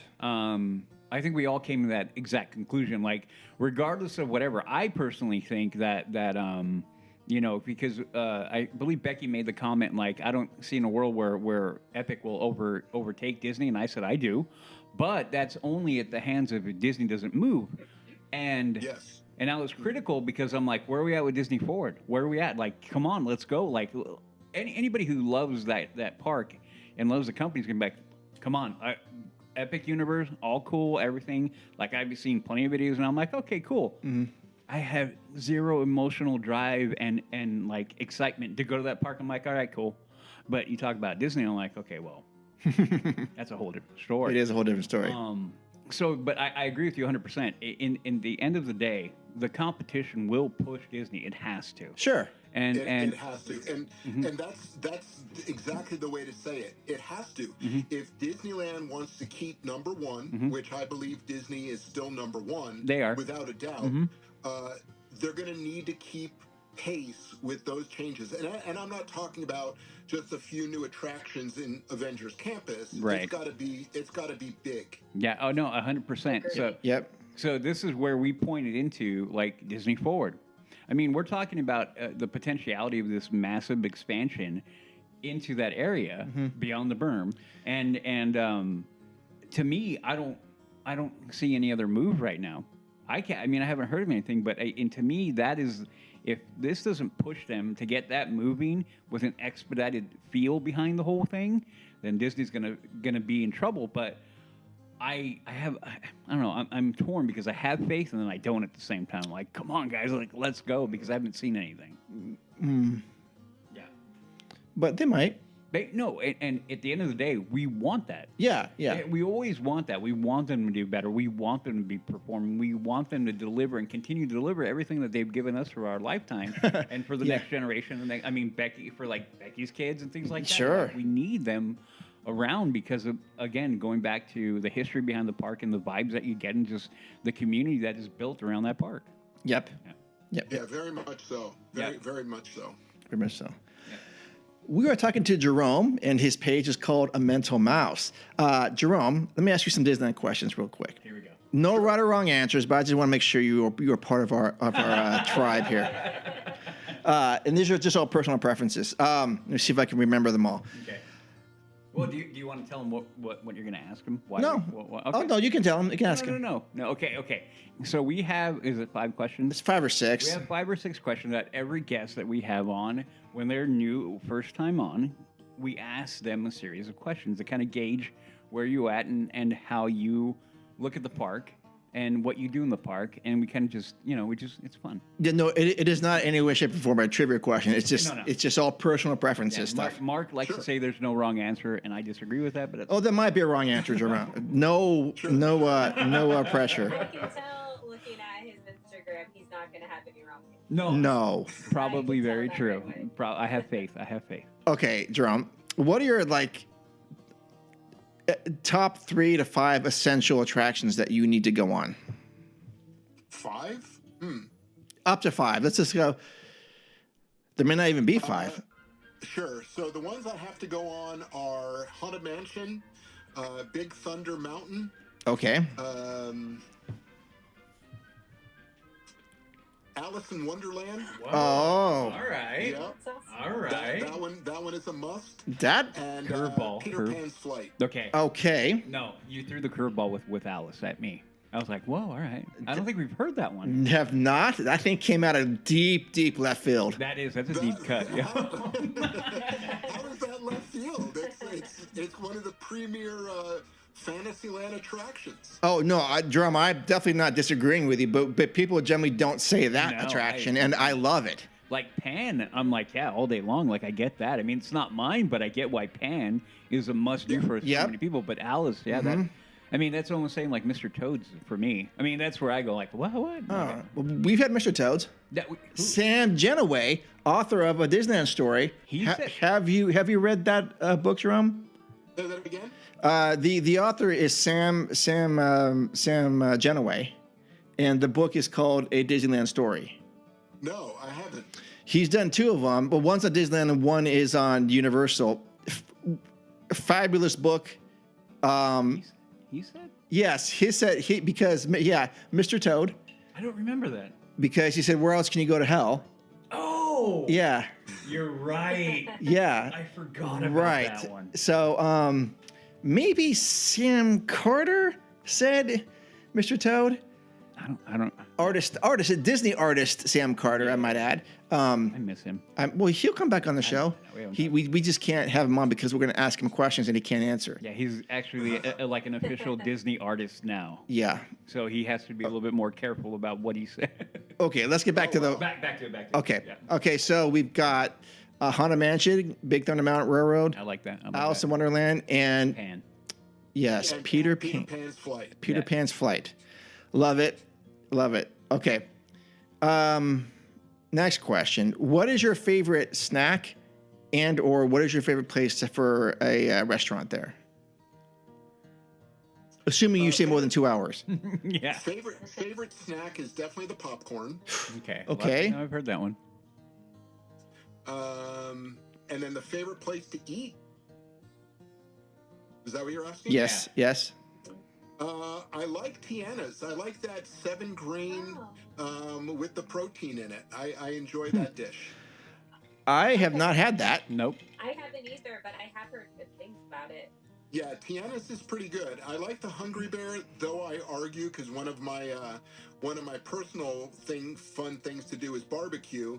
So it's a stretch calling it barbecue, but it's tasty though. It's tasty. They do a good job in the fact that they have to serve thousands of people. Right. Yes. Speaking of barbecue, Jerome, do you recall going to Big Thunder Ranch barbecue? No, that was before my time. Okay. Yeah, that was pretty good stuff. All you can eat, all you care to eat. I think I ever only went one time ever. Yeah. When I went, I think we went 2 or 3 times, but they would serve drinks in like mugs like this, like this mason jar I'm holding. Oh yeah. And like all you can eat chicken and ribs and I think That's crazy. beans and cornbread. Yeah, that's crazy that it was all you can eat. Yeah. I think it was like $25 or something like that. I know that it was pretty reasonable. Yep. Yeah. Because we definitely went as kids. Yeah, it was outdoors. As an affordable place to eat. Oh yeah, for sure. And they had like live music where they would, kind of interact with you. You're trying to eat, and then they try to like pull you on stage. Like, I just want to eat. I don't want to get involved in the show. Okay, all right. We have the food, and we have the snacks. We have his attractions. Important question, Jerome. Is Disneyland better for you at day or at night? And if it's at night, where do you like to be? I prefer day. Okay. I do. I prefer day there. Wrong answer. But if I'm night, Yes. if it's nighttime, I like Tomorrowland. Oh. All the light and the neon and all that. Is that what it is? Yep. Yeah, I get that. And it's a great place to watch the fireworks. I get. Yeah. Yes. Have you done that from Galaxy's Edge from the backside? Yes, and actually what they've added with the music and things like that is phenomenal. I definitely enjoy that. Okay, so you have been there. So see, I haven't talked to anybody who's actually been through that yet. So and I got to ask this, spoiler alert for anybody who doesn't want to hear it. How much of the Star Wars saga does it cover? Does it go all like prequel, original? He may not be a Star Wars fan. No, but are you gonna? So do you know? Are you a Star Wars fan, Jerome? I am, but I don't know. Like I watched the trilogy, obviously the main trilogy, but not too much past that. Okay, gotcha. So do they cover like when Anakin turns into Darth Vader? I don't think they touched on that. Okay, and then do they go into Rey and like Kylo Ren and that kind of stuff, or do they stay with like the original trilogy? From what I recall, it was just about Luke. Oh, that's great. Good answer. You made me happy. Solid answer. Now I'm really like it'll set me off, so I'm gonna not go there. But I'm trying to remember the show because I've only seen it once. Yeah. But I thought it was super, super well done, and the fireworks when they have the music in Galaxy's Edge. Yeah. That's pretty awesome. Yeah. No, anything that I have seen of it has been really short, and I've kind of done it on purpose because I don't want it to ruin it. But everything that I've seen, like maybe a 10 to 15 second clip at the most, has been like, I'm like, oh my goodness, this looks great. Did they do the latest theme in there or latest theme in me? Oh, jeez. They should be doing that all the time anyways. Oh, no, that'll make me weep. Oh. That hits, and that music hits, and I'm like, oh. I've only seen Udi cry probably 4 or 5 times. No, you haven't. Yes, I definitely have. Have you? Okay. Yes. I don't cry that often. You don't, but you have. Okay. Udi says he doesn't. Yeah. So, okay, where are we at? So dark. He likes the morning. Right. But if he's at night, he likes to be there in Tomorrowland. Okay. Yeah. Is it because of that neon Mickey that does the sequence right about Star Traders? I love that. I don't know if it's specifically that. I think it's more when I used to go a lot as a teenager, back in like the 80s, late 80s and early 90s, that was the place to be, was Tomorrowland. So I just have fond memories of nighttime meant, yes, picking up chicks in Tomorrowland. Yeah. Isn't that exactly what I said in the last episode? Yeah, we were just talking about that. Yeah. Like at night, like growing up, Tomorrowland was the place to be. They had the band coming up, they had the live music going. You had all the neon lights and just the people moving. I mean, back then you had, the kinetic stuff above you. You had the Astro rocket, Orbiter, Astro Orbiter. You had all that stuff just happening around you. Yes. Yeah, when the music kicked in, I remember always going around the Matterhorn in that area, and then you could hear the music playing. Oh yeah. And like you get drawn like a moth to a flame. I'm like, music's playing, like what? And you'd go. I wouldn't be there for a super long time, but you sit there and just enjoy the atmosphere. I miss that. We often talk about the Skyway, and we're friends with Von Roll, Robbie Von Roll. Yeah. He's been on the show a few times. I don't know why I'm name dropping, but I'm just saying that because he will know who. Yeah. we often talk about going through the Matterhorn, going to the Fantasyland station at night. Yeah. But the one thing we never really talk about is going towards Tomorrowland at night.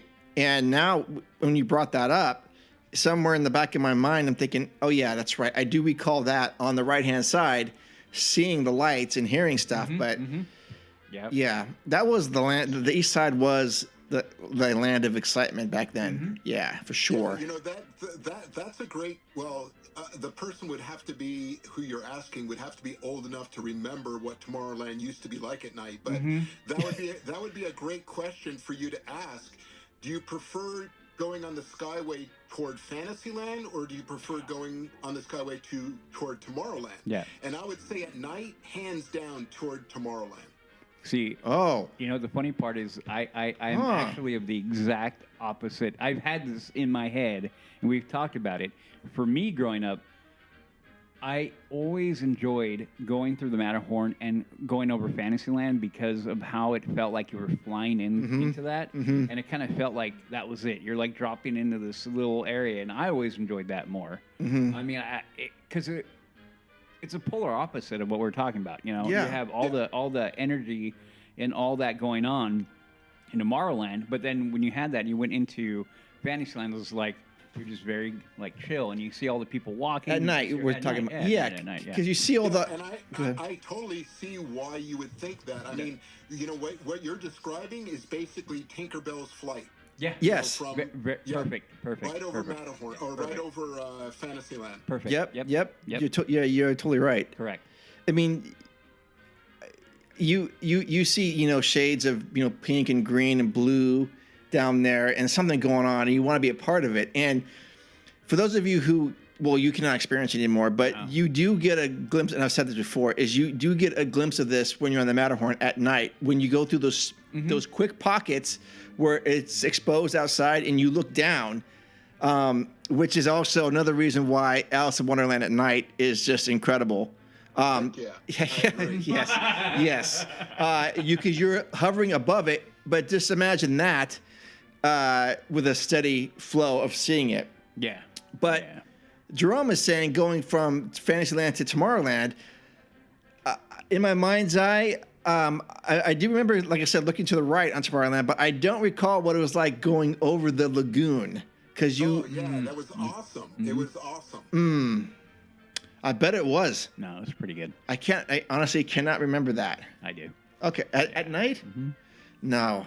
But, I mean, of course I know what the lagoon looks like at night, but not it being above it, I don't. Because I remember me being a kid, like, with head over that, and I remember, like, looking down and like, how does this thing work? Because, I'm still in that mindset of, like, we're going underwater. Does the whole thing work? Yeah. And it was my mind going, like, okay, we're over the lagoon, like, let me see what's in the lagoon, like, from beyond the porthole that we're looking at. And I would always stick my head out there because that is what I wanted to see. I'm like, what is in the water beyond what I can see? Then you see the track and everything, and it didn't really break it for me, but it was like, it was just my inquisitive mind going like, what's in the water? It was very cool. Yeah. Okay. Well, that was a really good question, Jerome. That's a good one. Another question we have is, let's say that you are going to bring a friend or family member, whatever, to Disneyland, and they go, Jerome, I don't want to go to Disneyland. You go, why is that? It's too crowded. I don't understand you Disney adults. I don't understand anything going on with you guys. So, but I will go with you because you are Jerome. And so where are you taking this person to show them what best exemplifies what Walt Disney was trying to do in the park? Where are you going to go? Fantasyland. No hesitation from Jerome. If I think of one of the lands that best captures Walt, I would say it would be Fantasyland. Okay. Well, actually, it would be Main Street. But then Fantasyland. Main Street was Walt. Yeah. But if I'm taking someone, they're going to want to go on attractions and stuff like that, so I'm taking them to Fantasyland. Okay. And just walking around there, or are you going to do anything in particular? No, I'll take them. It depends if they want to go on attractions or if they want to walk around and go see, some of the behind the scene type of stuff that my content is based on. Then I would take them to, all the places, which goes across many of the lands. But I would show them that. Oh, okay, solid answer. Yeah. Okay. What is your favorite attraction vehicle? This question comes up once in a while. Yeah. Without a doubt, the railroad. Oh. Okay. Good answer. Very good answer. One of us, for sure. Love it, dude. I love this, Jerome. Yep. I'm glad we got to talk. This is really, really, really good. More, yeah. No, do you usually go by yourself or do you go with friends or what? No, I'll either go by myself or with my wife. I'll drag her with me. She's reluctant to go. No. She enjoys to go just as much as I do. Okay, that is awesome. That is great. That is great. One of our new segments that we've added is we have something called the randomizer. I'm not sure if you've heard that or not, but the randomizer also, we have a land. We have every land in Disneyland, every land in DCA, Downtown Disney, and the hotels. And it spits out one of those per episode. And what we try to do is say, what are our must-dos for this particular land? Okay. It just so happened, we did not get a winner this time, but it spit out Buena Vista Street in DCA. Yeah. So... and you might be actually a great person because you go there a lot. Yeah. So let's, at this point, there's four of us. Let's talk about what are our must-dos on Buena Vista Street. I don't think there is an attraction that is properly owned in. You could have said the red car trolley, but you can't anymore. There is. Okay, so it could be in this case. What do you like to do? What restaurants or snacks? Where do you like to sit? What do you like to see and do? Well, I definitely like trolley treats, probably more than I should. I like that for sure. But if I had to pick one thing on Buena Vista Street... It doesn't have to be one thing. It can be multiple things. Yeah. One of the things to do on Buena Vista Street, and it's just something to see, really, is the iWork sign that's right above the Five and Dime store. Oh. There's a sign that says iWorks, and it's spelled, like the eyeball. And it's basically to honor iWorks who created Mickey Mouse. Mm-hmm. Yes. So where that is placed, there's kind of a sidewalk line. And that sidewalk line represents 1928 during that timeline. So before that line, you see Oswald's gas station and everything is Oswald. Everything after that line is Mickey Mouse. Wow. What? I did not know that. Me either. Mind Blown by Jerome. Hey, that could be a new segment. That's a new one. Mind Blown by Jerome. Do you see how that is? See how that works? Can you do that every other week? Every other week, Jerome. Come on, drop some knowledge on us. I didn't even know this, but I know. Go ahead, Becky. Well, no, I did not. I never put that together. No. Yeah. Wow. Okay. That is so And cool. that's the reason why Oswald's meet and greet is at the very front of the park. Wow. I didn't even know that. Okay. Now, Oswald's, is that where they have like the sourdough bread in there, like market? Or is that No. Oswald's is the little, it's when you first walk into the park on the left-hand Oh. side. It's basically merchandise. Yes. Okay. Yeah. Now I know what you're talking about. Matt, here you go, Mark. Yeah. Is that right there? I think I'm thinking of Fairfax Market or something. What am I thinking of? I don't have my glasses on. Let's see. Oh, yeah, the little further down. Mortimer's Market. Oh, Mortimer's Market. Yeah. Oh, I know exactly where Oswald's is. That's why I'm like, no, it's over there. Yeah, I know exactly where that is. Yeah. Awesome. Okay. Man, I don't have. After I show someone that, I'm going to probably go get a trolley treat or Starbucks coffee and just kind of sit out there and people watch. There you go. Solid answers. Yeah. Solid answers. And the last thing I would do is I love watching Five and Dime, the band that plays there. Mm-hmm. Yeah. They are phenomenal. They are phenomenal musicians, so I enjoy watching them. Yeah, great answer too. Cannot. Even, I mean, there's no debating, anyways. But I love that. Man, now I want to go check this out. No, I know. Becky, how about you? So for me, with Buena Vista Street right now, I would say it's the character interactions towards the end of the street, like toward where they have like a churro cart, kind of towards one area, like down at towards the very end. That right now with my kids' ages, I think would be a big one. And then I do love holiday time. Just getting my picture in front of the tree area, or Halloween when they have the Headless Horseman. Oh yeah, I for would say sure. that's kind of like, I really, when I think about it, I often think of it as Halloween time. Yeah. Just because I really love it during Halloween. Yeah, totally. I mean, the purple lights are just incredible at night. Yeah. And it is a great place to people watch. Well, yeah, Really is. for sure. Getting an ice cream and kind of just sitting out there is really great. Yep. Yeah, by Clarabelle's for sure. Okay, great.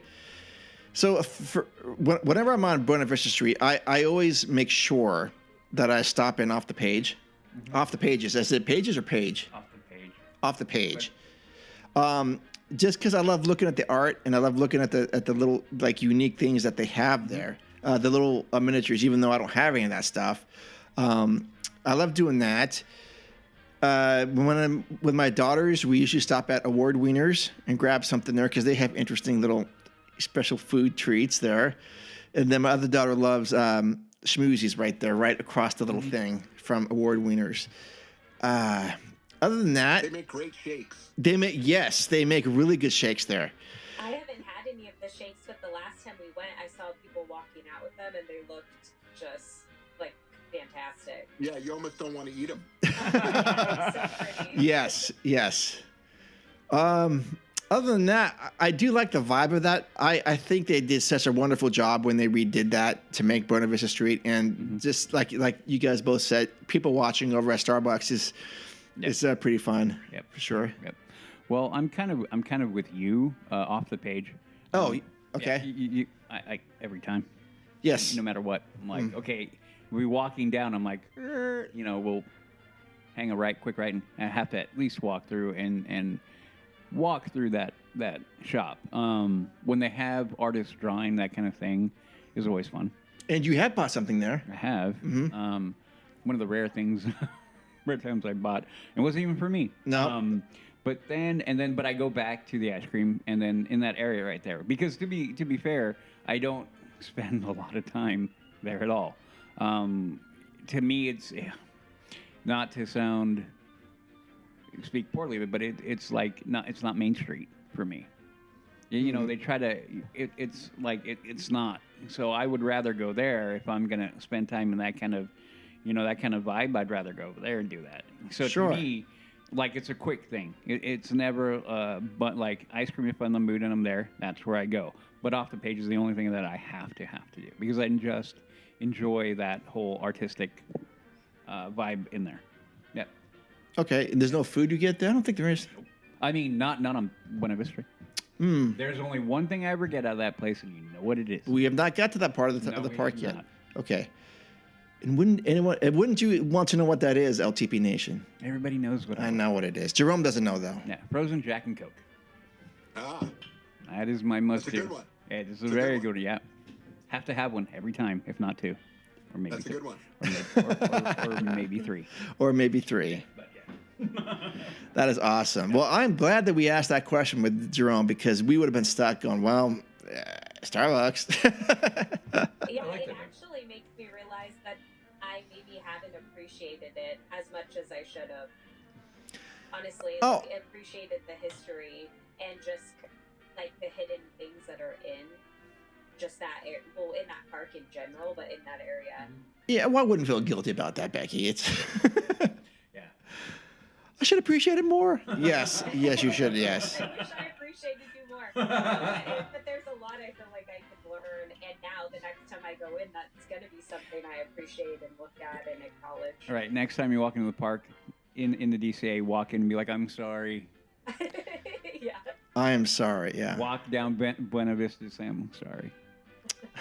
Okay. Let's see if I can pull this off here real quick.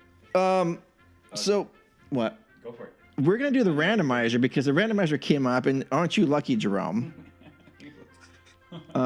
He's like, what did I get into with these buffoons over here? Okay, the randomizer. Do you want to tell Jerome what the randomizer is while it pulls up? Okay.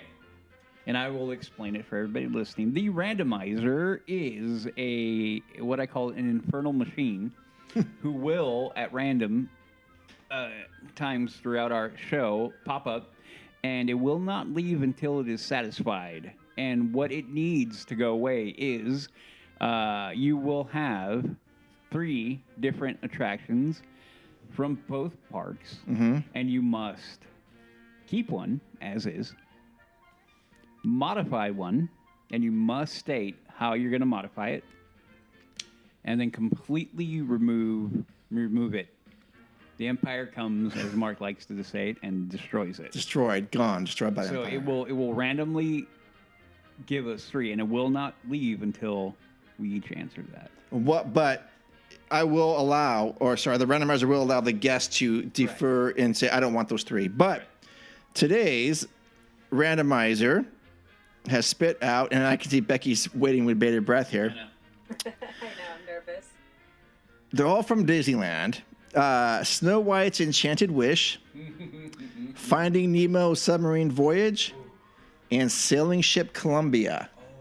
These are the 3, the randomizer. The evil, twisted randomizer has given us these 3 gems to play with for this episode number 220.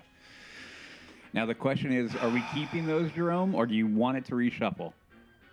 No. Those 3 are good. I have an answer already for all 3 of them. What? You beat Udi? Udi's usually, I've got him. As soon as the list was done, I had mine, but hey. I'm still stuck. I'm not trying to compete. It's not a competition. We're all family here. All right. Does this sound like a fun game, Jerome? Do you want to play this, or you want to say, I'm done with you guys? Absolutely. All right. And Jerome, I know this is your first time on a podcast. Are you having a good time? Yeah, very much. Cool. Yes. Great. Excellent. We love that. Yep. Same here. Yeah, 100%. Oh, all right. So let's get to it. We've got Snow White's Enchanted Wish, Sailing Ship Columbia, and the Finding Nemo Submarine Voyage. All 3 on tonight's menu. What says you, Jerome? Sure. So the one that I'm not doing anything with is Snow White. That's one of the Fantasyland attractions that is just short of perfect, like most of them are. So that one I'm not doing a thing on. The one I'm getting rid of is the submarines. Oh. I'm getting rid of that one. And that's going to end our podcast for tonight. I'm joking. Good night. Yeah. Okay. And the one that I'm modifying is going to be the ship.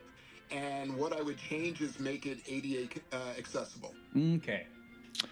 Oh, okay. I did not realize it wasn't. No, it's not. Yeah.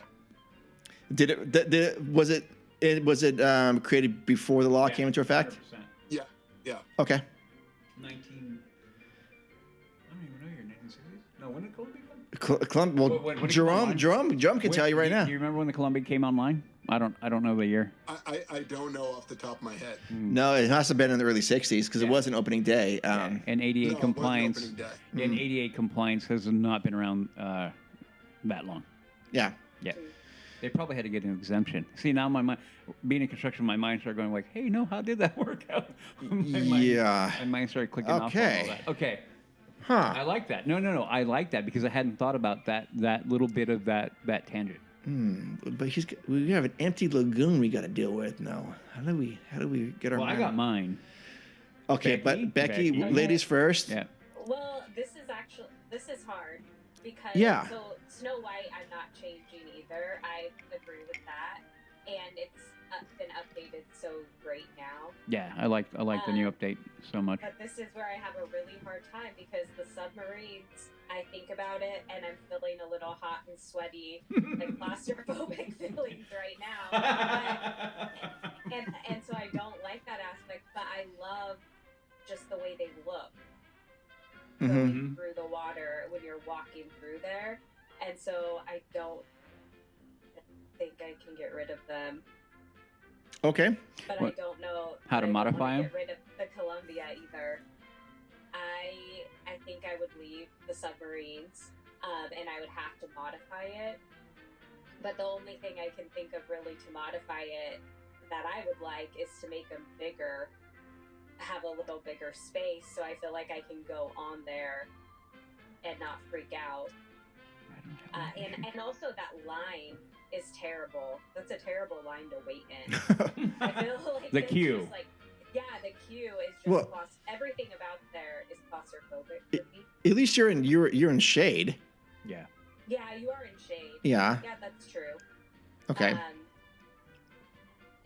But the Columbia, that's a hard one. Yeah. So to get rid of. So you're saying goodbye to the Columbia? Yeah. Okay. I get it. Okay. You want me to go or you want to go, Mark? Doesn't matter. You're in charge, man. I'm here for the ride. I'm not in charge. You go, Woody. Okay. Okay. So I'm gonna follow along the theme with Snow White. When they redid it a few years back, the improvements that they put onto it were amazing. I went on with Jess and we came off like that was good. Nice. So that drops us into the current dilemma, right? Which one? So I'm going to follow along with Becky and get rid of the Columbia. It hurts because the Columbia, I mean, I love getting yelled at for touching the cannon. You did. Yeah. I cannot keep my hand off the cannon. Can't help it.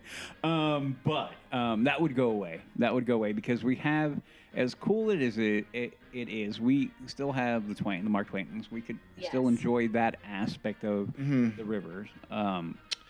So then that brings me back to Submarine Voyage. Now, the modifications that I would put on there is we need to, like a lot of things in Tomorrowland, it needs to be modernized, okay?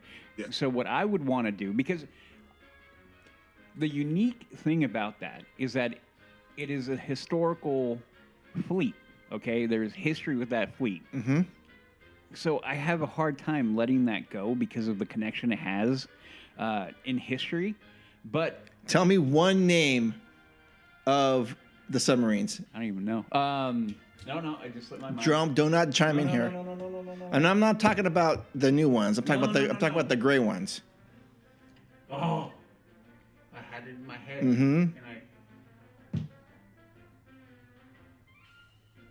Just one. I can't think of it. Like it had it in my head. Nautilus. There you go. Sure awesome. Nautilus. Yes. Yeah. So what I would do is I would remove the whole Nemo. Finding Nemo. Completely get rid of that. Because I get why they did it at the time, but the upgrade needs to now. What I would want to turn it back to is more to what it was more like originally. Yes. So with the idea of adventure, it wasn't like aspects like you remember we're going through and the sea monster and all that thing. I would prefer that we go back to it be more exploratory. So go back to the roots of it where you're trying to entertain and educate at the same time. Yeah. So like I said, get rid of all that and I would upgrade everything. Like drain it, upgrade all the animatronics, everything, and then change the storyline to more of an adventure of like you're going to rescue people. You're on a rescue mission. You're going to go. You have to go save them. Somebody's stranded. Yeah. It's an emergency thing. So you have that sense of adventure. But then you're talking about like, because it goes through, the different, the geysers coming up from the ocean. All those kind of things can be taught. Like, we got to avoid that.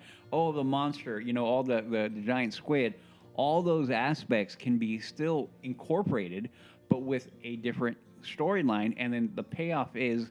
You've gone through all of that. You rescue a diver or a drill or a submersible or something like that, and then they're like thankful. So you go through the adventure and educate at the same time.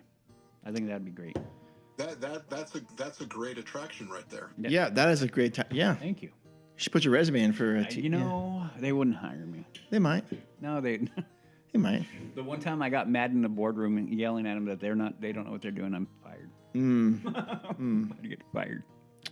But yeah, no, that'd be fun. I think I would love that. I would actually go on that. for sure. You'd have to tie it to some kind of IP though, some way. 'Cause in order for the Disney to do that, they have to be able to sell a shirt. Okay. Well, he's not wrong. You're not wrong, but this is going to go back to my overarching theme with Tomorrowland, that the reason why we haven't gotten an update or anything with Tomorrowland is because of that need, right? We need to update an IP. You could easily tie that in and create its own thing. I mean, remember, we got how many Pirates movies off of a thing? So in my opinion, this is one of the things that they can do and work in reverse. So you redo that, you create an adventure theme, you get your characters, and then you go like, hey, by the way, now we're going to build a movie off. They tried to do that with Tomorrowland, and it failed because the story was weak. And they didn't really have anything, like, it didn't tie anything, like, solidly. So I've been... Atlantis. Well, no, not even. Well, No. The movie Tomorrowland. Oh, Tomorrowland. Yeah. I'm thinking With George Clooney. What IP they brought could George use. Clooney and it was like, man, little T, button and Yeah. Anyway. Yeah. But if they did that, you create the IP. It's a hand in hand. See that you would even go back to it because, that was part of the reason for Disneyland too, was to kind of marry them in hand, marry the movies with the park, so you could, it was the everything, the hand in glove. It'd be the same exact thing. Yeah. For sure. They could do it. Yeah. They could do it. I believe in them. You believe? Whoa, this is shocking, Udi. Well, they can. They need to. You don't usually believe in Disney, but okay. No, I don't believe. No, never mind. I'm not going to go there. Do not go there. We're having a nice evening, Udi. Do not ruin the evening, Udi. we've got guests, Udi, so we got to be okay. I'm joking around. Okay, I will wrap this one up by saying they all have to go. No, Wow. I'm going to keep Snow White's Enchanted Wish, just because I think it's properly good. Yeah, properly there. But we have a dilemma between Sailing Ship Columbia and Submarine Voyage. I'm curious where you're going to go with this one. Well, Like I'm on bated breath right now. no, you're not. We might be. Sailing Ship Columbia is curious because not only is it, it's also it is a museum, as Jerome knows, and people don't go there. Does Jerome talk about? Do you talk about that in one of your clips, Jerome? Have you talked about it? Not the Columbia yet. Okay, Thank you for the idea, though. There we go. Oh yeah, I mean it is a functioning museum that I can't even fit in. Yeah, no, I know. It's I'm funny. tall. It's Can't funny get to it. watch them try to go. Yeah, and I'm guessing you're tall too, right, Jerome? Yeah, I'm 6 feet tall. Oh, 6 feet. Okay, gotcha. I'm 6'4", and Becky's husband's 6'8". No. No. 6'5". Oh, 6'5". He's a tall Okay. guy, though. He's Probably tall. about 6'6", yeah. Okay. Yeah, maybe he's 6'8" with heels, I think. When he wears his heels. Yeah. No, because he feels the need to put lifts in all his shoes. Sure. He's too short. Yeah. Yeah. Okay. So Sailing Ship Columbia is curious because not only is it a museum, but it functions as a set piece for Fantasmic. I know. So Right. if we That's a get good rid of point. that, how does that impact Fantasmic? Gone. It's gone. No. And Okay, I'm a little. what? No, because no, I I'm get going to it, use though. Marcus's theory about I don't always go on the submarine voyage, but I need it to be there. Okay. I need to see them going in their motion. Yep. And I need to see kinetic energy in Tomorrowland. I will say one of the best pictures I've ever taken. Remember that picture? Yes, I know exactly what you're talking about. Coming from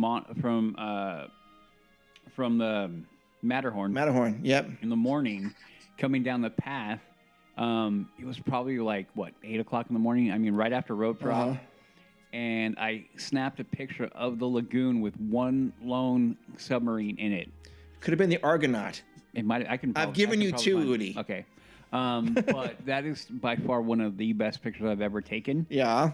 And it is because you're right. You need to have that there. Mm-hmm. You need it there. And the way I would enhance it, and I think I've talked about this before, is we have these glass bottom boats. Mm-hmm. How cool would it be if like half of the submarine was translucent? And you go, oh, I can see a lot of stuff now. And as opposed to just looking through that, 8-inch porthole or whatever it is. Right.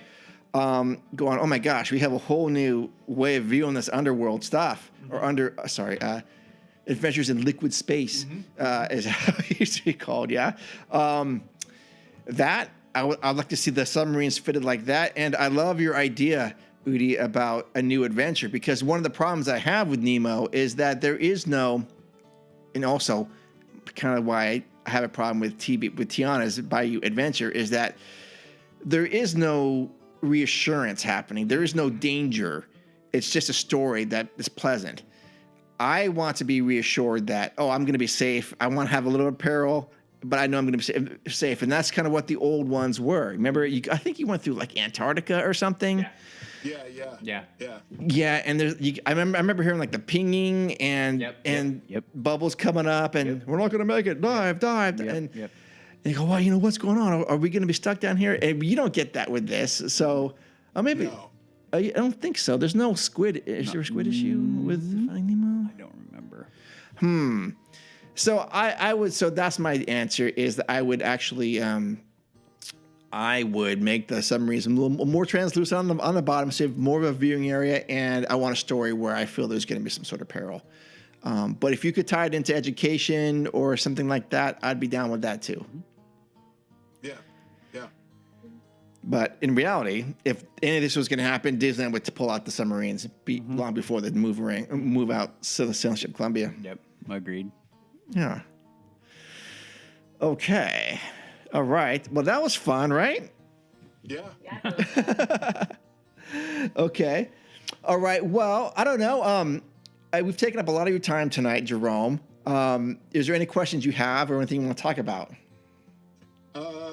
No. We covered quite a bit of fun stuff. Okay. Awesome. Good. Well, I had a good time talking to you. Yeah, for sure. Thank you. Yeah, thank you. And we will definitely be talking to you more. And then actually, anytime you want to come on the show, just drop us. You have my number now. Yeah. Yes, and we would love to do that. And I'll say a couple things is that I do feel fortunate that we have a show that we can reach out to people that want to come on and talk about stuff. And every time, really without doubt, every time we've come on, we've had a guest on. Mm-hmm. I am always grateful and thankful, and because this network of people that are in this Disney collective, they're so nice, they're so kind, they want to share their enthusiasm, they want to share their knowledge, and there's no right or wrong answers. It's just like, oh yeah, you've got really good perspective. I never thought about that, and generally very good people. And Jerome, you are one of those folks. Absolutely. Thank you very much. Well, thank you for having me on. I really appreciate it. It was a good time. It was a very good time, sir. A member LTP, his name is Jerome. His Instagram page is A Mental Mouse, and he's got really good facts, really good information on there. It's very pleasant to look through. And even if you think, oh, I know everything, I'm telling you, you don't. Not everyone knows everything. And he's got really good stuff, and I look forward to looking at it more.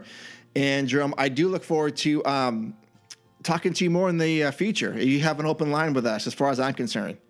Great. Well, thank you very much. I definitely appreciate that. Yep. All right, sir. Yep. Like I said, check it out, and we will talk to you soon. Okay, sounds good. Okay. Take care, everyone. All right. Bye. Have a good night. Thanks.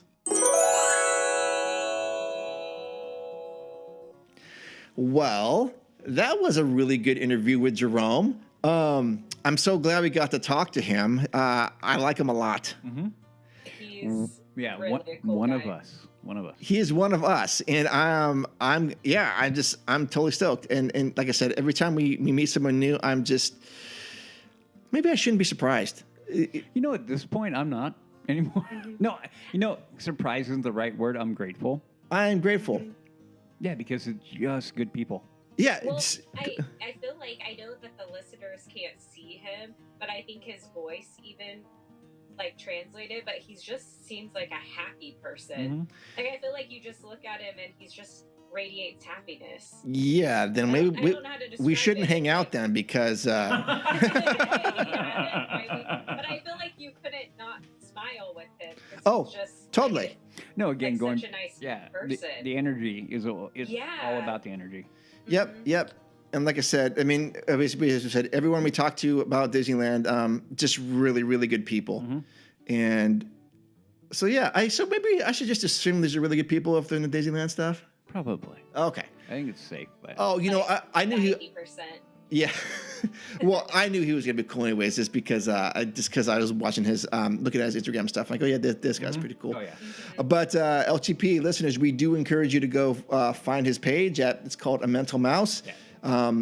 And he doesn't even have a reason why he called it that. I don't think he just came up with the name, right? Yeah, go follow his stuff. Follow and like him, and yeah, grow. I mean, he's already got like 16K followers. Let's keep that going. Yeah. Yes. All right, Jerome. Thank you so much for hanging out. Thank you, Jerome. Yeah, and that's gonna wrap up episode number 220. Thank you so much for listening to this show. It means a lot to us. If you want to reach out to us, you can. You can send us an email at info@Leaving Today Podcast, or you can follow us on Instagram at Leaving Today Podcast, and Facebook, I think, is Leaving Today Podcast as well. I don't know. I'm never on that. But definitely the best way is Instagram or send us an email. 221 will be coming up shortly. I don't know what it's going to be, but I'm sure it'll be cool. So that's how you reach out to us. Becky, where can people find out more about you? You can find me on Instagram at Becky_Weimer, BECKY_WEIMER. Excellent. And LTP listeners, if you guys are planning a trip to the parks anytime soon, do please consider staying at the Eden Rock Inn and Suites. If you need help booking your time there, please reach out to Becky at her email that she just messaged, or on Instagram. She'll be more than happy to help you figure it all out. But we do offer a really good discount with Eden Magic. Yes. I'm just volunteering your help, Becky. So. Yeah, no, anybody, I love it. Okay. Please reach out. Any questions? I'd love to help you. Excellent. This is our LTP travel agent division right now. We just launched it. Mm-hmm. Udi, where can people find out more witty banter? You can find me on my other podcast, The Mando Show. That is we cover Star Wars over there, and we recorded, and it is out, our review of Andor Season 2, the first 3 episodes, and we also have, by the time this comes out, we'll have the next one for the next 3. I will give you my my really, really, really short review. I liked it. Okay. There you go. All right. Well, thank you so much for listening to the show tonight. That's going to wrap it up. Remember, we'll be back in 2 weeks with episode 221. We love you, adventurers out there, and we'll see you in the parks. Bye. See ya.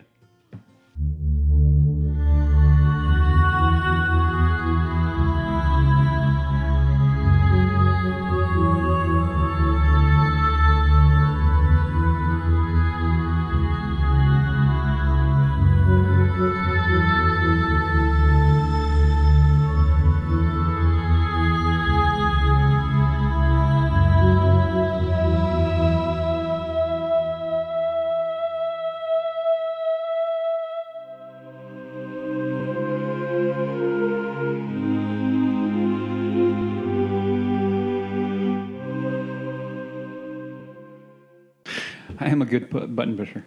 It's okay. I can make it work. You broke it. Yeah.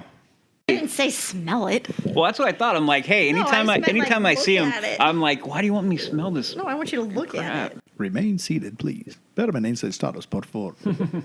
Why are you throwing up? You trying to eat all your food before your sister does? Now you can eat that. But you make me hot. It's so close, I can feel it. No bed sheets. Why are you yelling at me? Because I like yelling at you. You're funny. Ow, that hurt. Don't make me smile like that. Ow. I feel like Udi's going to lose it with the news. Kitty. It's like a breath of fresh air. Boy, was my face red. Oh my goodness.